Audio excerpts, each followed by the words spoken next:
This is the Lone Crater YouTube. We hope this video helps. In this video, I will explain how to make rock roll candy. This easy method will guide you through creating a delightful, homemade treat that's perfect for sharing or enjoying yourself. We'll cover everything from gathering your ingredients to the final shaping, ensuring a successful batch of candy. Get ready to impress your friends and family with this sweet, nostalgic confection. Let's dive into the simple steps to make this classic candy.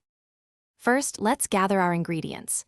You'll need 2 cups of granulated sugar, 1/2 cup of water, and 1/4 cup of light corn syrup. These form the base of our candy. Also, have your favorite flavorings ready, like peppermint or cherry extract, and a few drops of food coloring if you desire vibrant hues.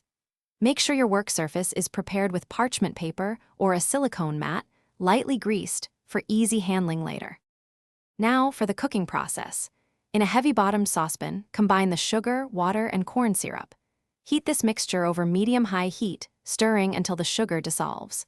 Once boiling, insert a candy thermometer and continue cooking without stirring until it reaches exactly 300 degrees F, the hard crack stage.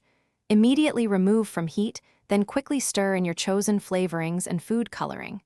Be swift, as the candy cools fast. Carefully pour the hot candy mixture onto your greased parchment paper or silicone mat. Let it cool for just a few minutes until it's firm enough to handle but still pliable. Using a grease knife or scissors, quickly cut the candy into small, bite-sized pieces or roll it into ropes and then cut. Work quickly before it hardens completely. Once cooled, store your delicious rock roll candy in an airtight container. Remember to check the description for the link to the Shark AI Ultra Robot Vacuum and other great deals. Thanks for watching. Consider subscribing if we helped you.